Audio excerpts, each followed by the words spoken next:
Hello once again, and a special hello and welcome to anyone doing this for the first time.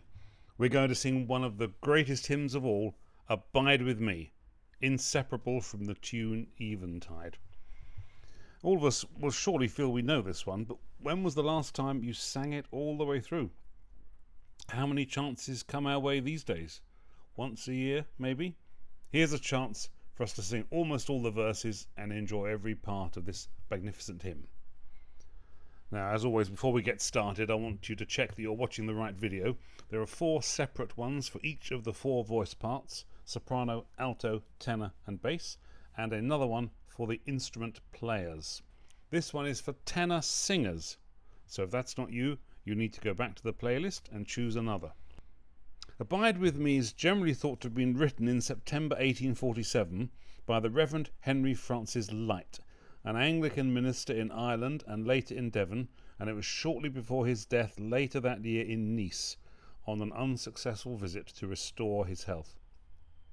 The tune Eventide is by William Henry Monk, a London organist and choir master who became choir master at King's College, and his most famous role, of course, was as the musical editor of the new hymn book Hymns Ancient and Modern, published in 1861. This most significant hymn book changed the face of hymnody in the Church of England by introducing what became virtually a standardized national hymn book. He wrote this tune for Lyte's hymn, and this powerful, moving, and in some ways very personal hymn has been a much-loved favourite ever since. We get a chance to enter into this hymn and enjoy almost all the verses, so take your time, savour each one, and there are some interesting things in our arrangement for both singers and instrument players, which I hope you'll enjoy. Now, before we get into that, here are a few words of advice on how to record your contribution. If you've done this enough times that you're very familiar with this process, do please skip this section and go forward to the point in the video shown on the screen. This video will display the music and will play a guide track. If you prefer to use a written score, or if you need a transposed part for your instrument, these are all available in the Dropbox folder, and the link for that was also in the email. If there is some combination of key, part and clef that you need and can't see there, please email me and I will do it for you. My email address is at the end of this video. So you listen to this video on headphones and then you record yourself singing or playing into maybe your smartphone or to a recording app on your computer. We only want audio, we don't need any video. If you are using a smartphone, please hold it a little bit away from you to minimize distortion. For singers, please try and breathe as noiselessly as possible, particularly at the start of each verse. This is to avoid getting a massive hissing sound. Now, one way to do this is to start breathing in a little bit earlier than you would normally do and to hold your mouth a little bit wider. Do please avoid background noise and try and avoid especially an echo. So if you're recording in a room that is quite echoey, perhaps see if you have another place in your home which has got less echo. Try and avoid getting a hum on the recording, and this sometimes happens if you're using a phone to record yourself and you place it on top of a laptop or something else that's got a motor running in it or a fan. The recording must of course be only of you. We don't want to hear the guide track in the background. As this is quite a long piece, if something goes wrong when you're well into it, you don't need to start at the beginning all over again. Just keep going, maintain tempo, which is really important, and start singing or playing again at the next verse. And then when you're finished, just re-record the bit that went wrong and we will patch it in. Now let's get ready for the piece. Here's the plan. First of all, the band will play through the tune, and then we will start singing unaccompanied and in unison.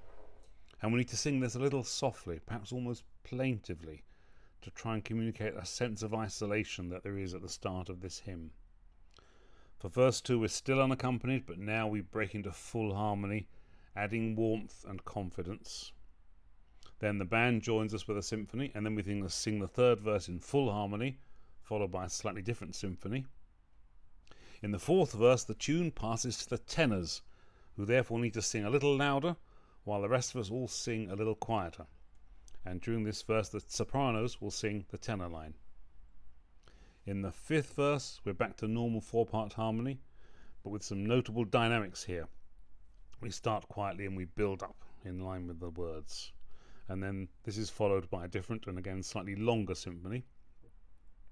For the sixth verse, we all sing in unison, and the sopranos sing a descant, a little louder than the rest of us, and the volume grows through to full fortissimo at the end. And then we sing the last verse in full 4-part harmony, followed by an instrumental coda. So that's the plan. Now, you don't need to write all this down. It's all written out in your score. You just need to keep singing your line and observe the dynamics that are written. And as always, the click track will stop when you're not singing and will start again 1 bar before your entry.